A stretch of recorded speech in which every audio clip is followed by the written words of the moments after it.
The views, thoughts, and opinions expressed on the Nova Society are those of our guests and panel members and do not represent the views, thoughts, and opinions of any institution any member of the Nova Society is associated with. The material information presented on the Nova Society is for general information purposes only. Reproduction or dissemination for the purpose other than education is prohibited without express written consent of the Nova Society. We'd like to welcome everyone back to the Nova Society, and today we continue answering listener emails as it relates to the Biden-Trump recent debate. And in today's question, the listener is asking, what can regular, I'm really not sure what that means, regular Americans do if Donald Trump actually wins a second term? And then the conversation turns a little bit to one of the powers of the presidency where they appoint Supreme Court justices, and what this court today means for society and what our society might look like going into the future. So we take up those conversations, so let's listen in. Yeah, Biden ran on the idea that he was the only person that could beat Trump. After last night, it may be legitimate to say he's the only person that can't beat Trump. Right. And that leads us to our next listener question, which is that after last night, Trump seems to be a shoo-in. So what should the normal average person be doing?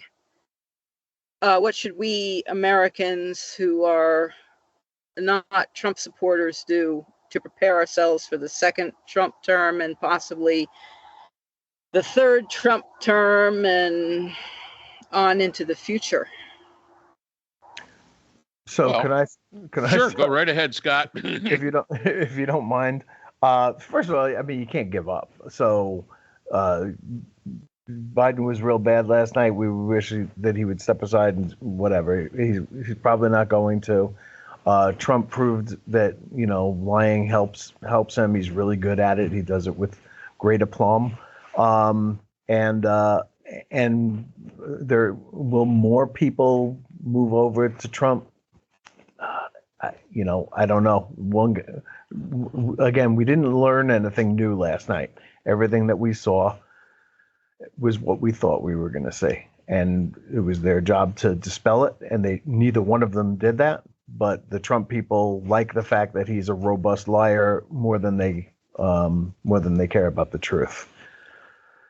So you can't. I don't think you can give up. If Biden stays in, which I don't think is a good idea, we need to continue to fight. As Bill Maher has said, if there's nothing but a head in a blue jar, he'll vote for him against Trump. You're voting against Trump, right? I think Mark said that earlier.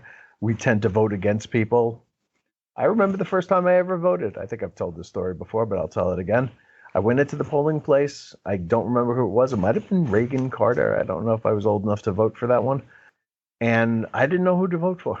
And I saw a friend of my father's, and I said to him, I don't know who to vote for. And he goes, vote for? He said, I haven't voted for anybody since Adlai Stevenson. And he lost, obviously. But the point there is that, we tend to vote against people as much as we vote for them. Vote against Trump. Continue to vote against what you saw last night from Trump was disturbing and crazy. Not good. Well, there's nothing good there. And so hopefully most people understand that and will overwhelmingly vote for the other guy, knowing that, he has definitely lost a step, no doubt about it. But it's better than the alternative. As far as the third party is concerned, I don't even think Robert Kennedy's on enough ballots to win anything, so all he can do is take away votes. He really needs to just drop out. There's no third party. This is it. I mean, as we've said before, nobody's coming to save us.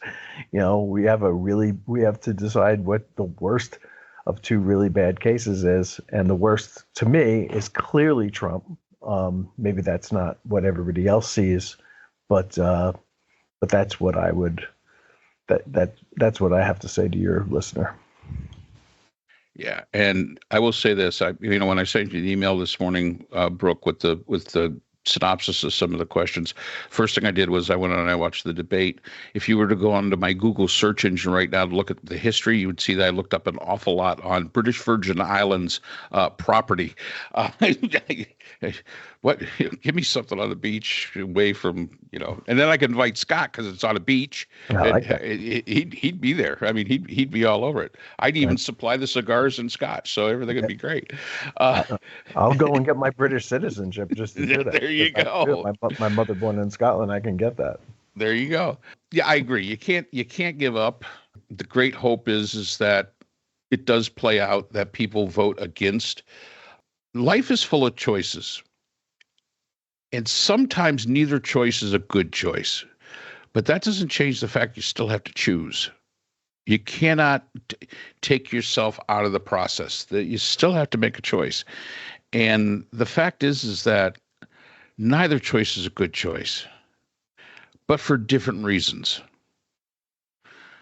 Biden is old, feeble in a way, but he knows how to put a team together that can run the country.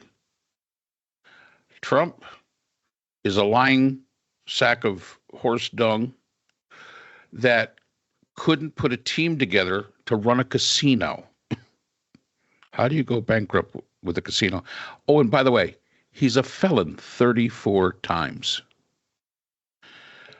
Never in the history of the United States have we ever elected a felon. Now, my first comment to that is we probably should change the law. If you're a felon, you can't vote some places. You can't own a gun. You can't do, there's a whole bunch of things if you're a convicted felon, and he is a convicted felon. Make no mistake about it. You can say whatever you want about the charges and it's fake this and, it was wrong. And Alvin Bragg did this, that. It doesn't matter what you say. He is a jury of his peers convicted him. He's a convicted felon. And how the United States can truly believe that we're going to elect a convicted felon who very possibly will put people like Steve Bannon, who's going to jail, Navarro, who is in jail, Giuliani, who's trying to hide from every jurisdiction that there is. These are the people that, and it's not the Democrats going after anybody. It's the law going after them.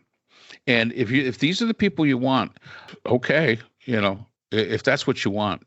But no, we can't give up because you're going to give up your country. That's what happened to Germany in the 1930s. They gave up.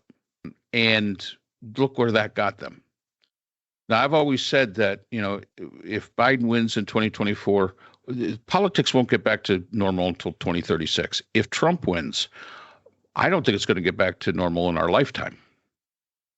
We may be looking at, 2044, or we may be looking at 2048 or 2052 before we get back to where politics becomes what it was, if it ever does. And for it to get back to where it was is going to take us getting our asses kicked by somebody because somebody was asleep at the wheel, and that's the shame. But you know what? If that's what it takes to get back to the country that we were, that's the price you pay. And it's the price you bought if you vote for Trump. And I guess I watch the news and this, that, and the other, not as much as I probably should. But in the 1930s, when Hitler took power, the first people that left were the academics. They were the first to leave. The supposedly smart people. And I'm not saying that academics are any smarter than anybody else. I mean, because there's some really dumb academics. That'll happen again to the United States. You're going to see a brain drain, and all you're going to be left with are the grievance. Hitler came to power because Germany had become a grievance society, and I think that it's the same thing has happened in the United States. We're a grievance society. We grieve about everything, and that's just, and that's all I have to say on that one. So could we? Yeah. Mark just brought up the convictions. Go ahead. There's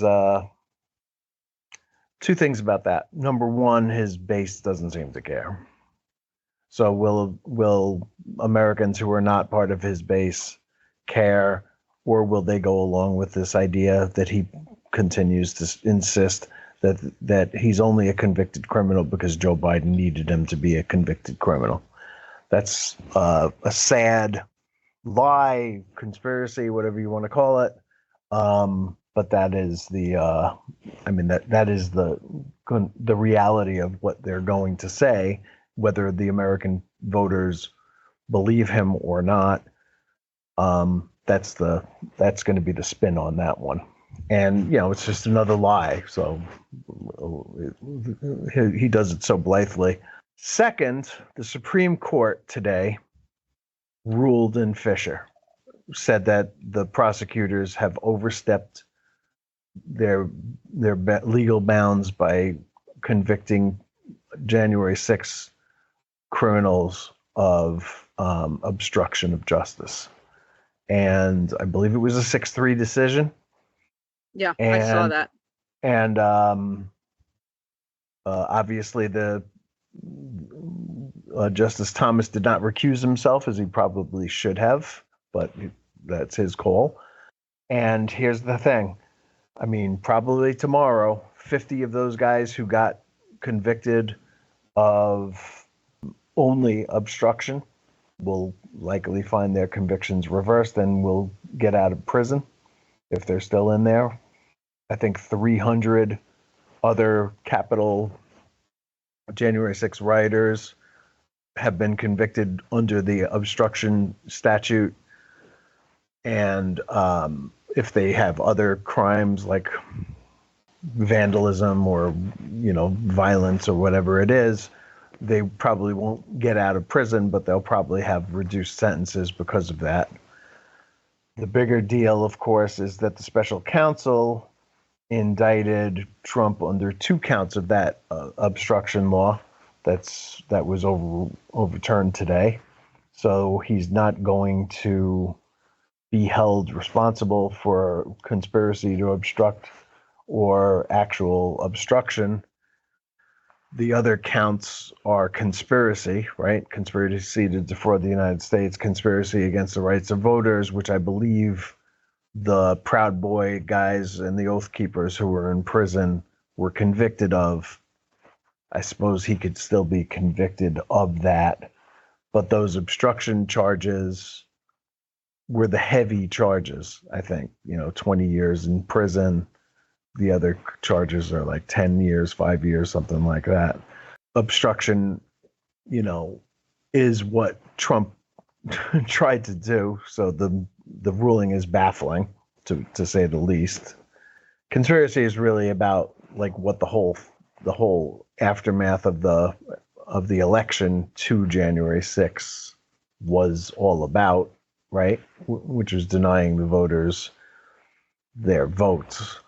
But this is stunning news to me that the Supreme Court did this. Obviously, they didn't drop the liability or immunity case on Trump today.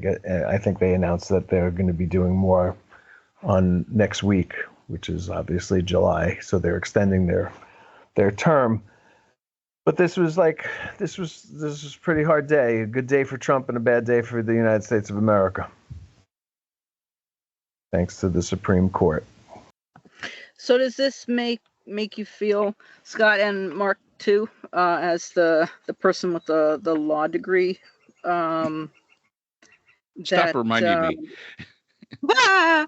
That the Supreme Court is in fact prejudiced toward Trump and doesn't care at all about the law and about the Constitution and about the country? Well, all right. So first of all, the Supreme Court, politics should not come into the equation. What's good for the country and what's bad for the country should not come into their equation. What the law should be. If the law is bad, that is up to Congress to make the changes. It is not up to the Supreme Court. They're supposed to be looking at it with through only one lens. And unfortunately, law, like everything else, can be interpreted in many different ways. Because laws are written by legislators who have a tendency to write really bad law as far as the wording of it. These are not Rhodes scholars in law that are writing these things, even though most of them are lawyers. But if they were any good at being lawyers, they probably would still be lawyers and they wouldn't be politicians. So, you became a politician because you weren't all that great as being a lawyer. So, might as well go into another, change your shtick a little bit. And again, there are so many times, we look at this and all right, so the Supreme Court looked at this law. Is there justification? And I have not looked at their justifications for it. I have not looked at the decision. There probably is a basis in law that says that this decision is at least partially correct. But since it's 6-3, 6 say it's correct, 3 say it's not. But you're not going to have them say, well, you're doing this for political reasons, or you're doing this to be biased, or you're doing it. It's a difference in the interpretation of law. We sometimes, especially today, and it's justified, we look at the Supreme Court a lot like we just look at our politics.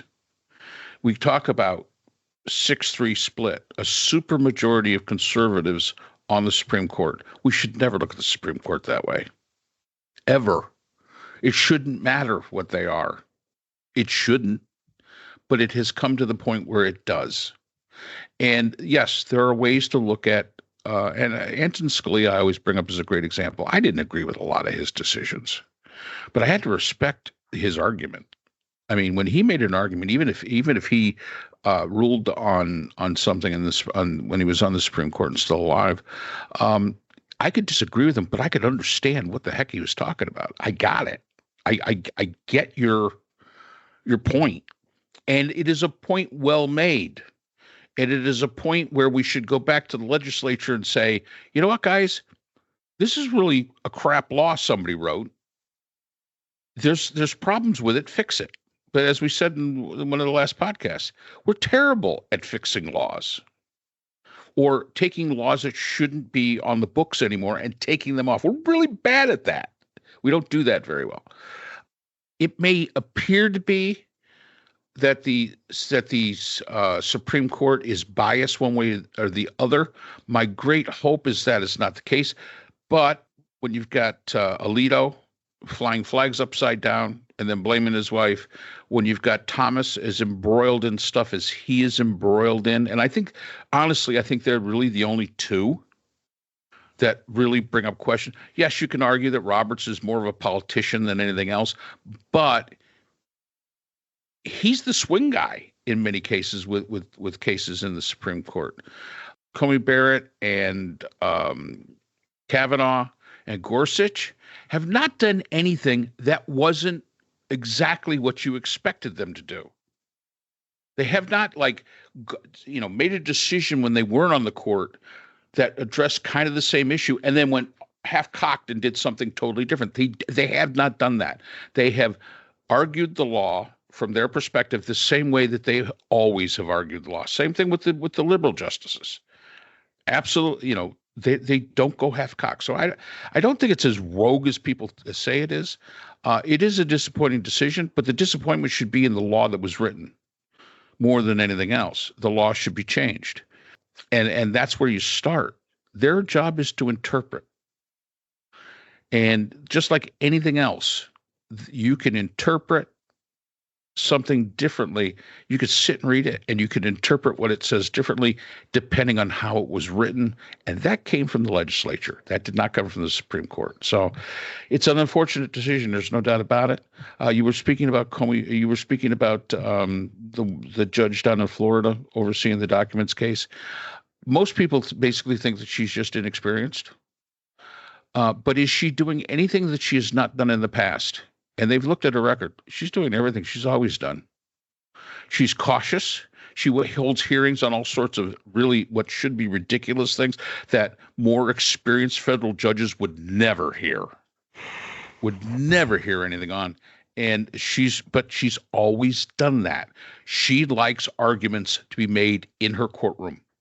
And if you give her a questionable thing, she's going to set a hearing. We're going to have an argument in front of me in the courtroom.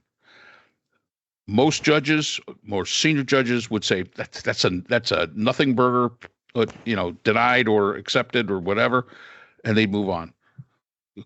But this Judge Cannon, yeah, has she ruled for Trump? But she's also ruled against. So I look at her and I'm going to give her a little bit of the benefit of the doubt and say, well, you're just inexperienced. You don't, but you aren't doing anything you haven't done before in the past. So luck of the draw. So I mean, I agree with Mark on pretty much everything he just said. I think that Alito and Clarence Thomas are activist judges. However, in this particular case, where it was a 6-3 vote, it was an unusual 6-3 in that Justice Ketanji Brown Jackson voted with the majority and Justice Amy Coney Barrett voted with the dissent. So you can't use this one. They covered themselves well here, the 6-3 decision isn't the fix is in type of thing on this one. I do believe them dragging their feet on the question of whether he has limited or total immunity. I think dragging their feet on that one is probably more a sign that they're hoping that this thing runs out, and that the election happens. And no prosecutions will happen before the election, which I think is going to happen. I'm not even sure that the DOJ is gonna continue with the case at all, because they just went down from 4 counts to 2, and the 2 counts that they lost were the really heavy ones, the obstruction case. So I'm not the kind of guy who yells about umpires and referees and stuff like that, fixing games and things when it happens. It's sad and has to be corrected, but I generally think that everything is above board and that you let the players play. So I don't think that's a sign here. And, let's remember, you want to know one of the greatest activist judges we've ever had on the Supreme Court? Thurgood Marshall.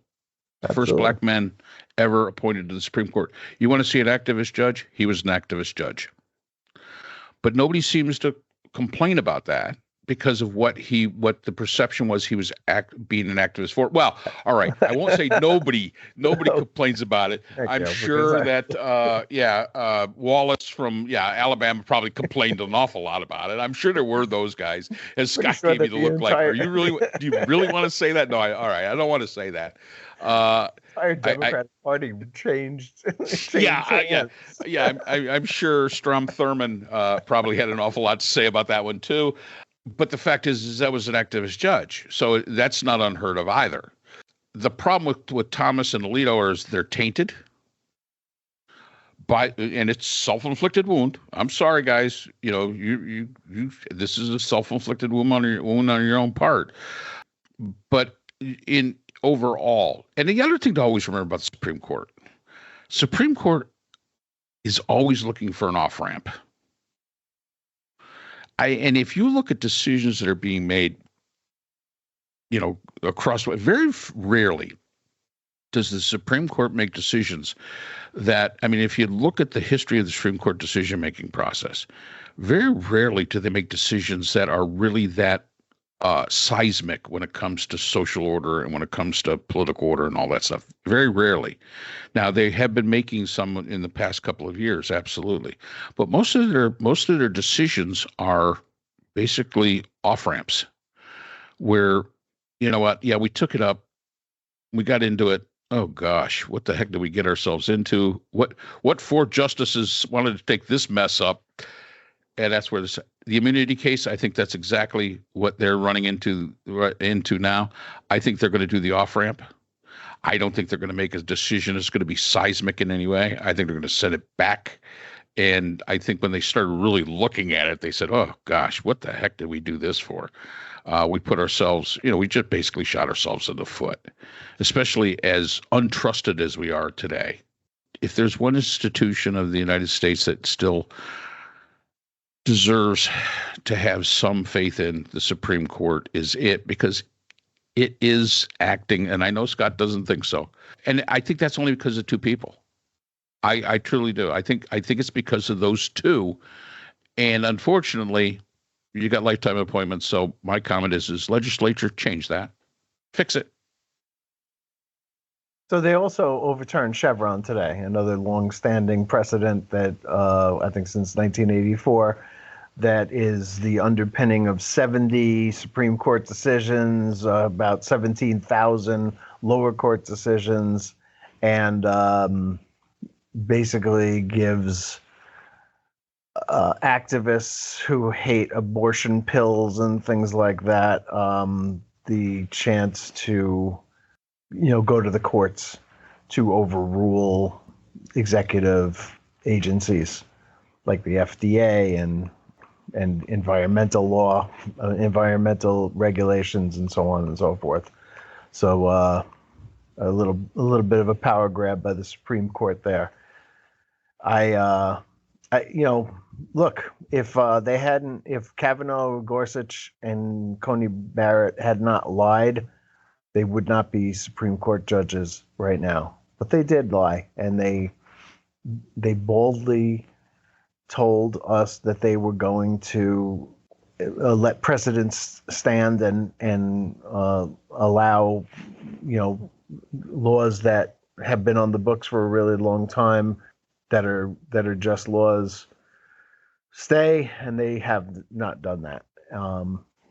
So I don't have a whole lot of love for the Supreme Court, and I don't think anybody else should either. Well, I don't have any great love for them, but what I will say here is let's talk really quick, Roe versus Wade. My comment always is that, yes, it was precedent. 50 years, it was precedent. And that was because the right argument was never made. And it's easy to uphold a decision, uphold a precedent, if always the wrong argument is made. But if you make the right argument, if you make the correct argument, now I'm not saying that the correct argument was made in Dobbs. I'm not saying that at all. But what I'm saying is that any law can be overturned if you make the correct argument and if the logic is correct. Roe versus Wade was not some written in stone. Maybe it was one of those tablets that Moses in the history of the world or whatever it was, Mel Brooks dropped. Maybe it was one of them. But the fact is it was never written in stone. Nothing is written in stone. It all comes down to what is the argument being made. And for 50 years, it was all bad arguments. Again, I'm not saying that the argument made when it was overturned was the correct argument. I'm not going to say that. But the fact is that somebody interpreted it that was the right argument. So did they lie? Yes. Sort of. Yes. If all the arguments that have come up beforehand were brought before me, yep, Roe stands. But if somebody comes up with a better mousetrap and a better argument, it is not written in stone. That would be my last say on that. Okay. So that's all the time we have for today's episode. The Nova Society is a production of the Phoenix Research Institute. We'd like to thank our sponsor for this week's episode, the Phoenix Research Group, an independent research consortium offering social issue solutions to NGOs and international government agencies through multidisciplinary, nonpartisan, and unbiased research. We'd also like to thank our podcast partners, Buzzsprout, who hosts the Nova Society, Audacity, our editing partners, Podkite, who does all our analytics, iHeartRadio, where people get their music and podcasts, Apple iTunes, the largest source of music and podcasts on the internet, Spotify, the most popular source for the Nova Society. The Nova Society is available on all these and other quality platforms mentioned in our description. We'd like to thank our listeners. Without you, the Nova Society would not be possible. If you have a comment, a question, or would like to be a guest on the Nova Society, we can be reached at nova.society society.podcast@gmail.com. Always remember, the power of society is knowledge. So for Dr. Scott Gershwer, Dr. Priscilla Hobbs, Dr. Brooklyn Ann Weldon, and all of us here at the Nova Society, I'm Dr. Mark Bound. Be well, and we hope to see you again next time.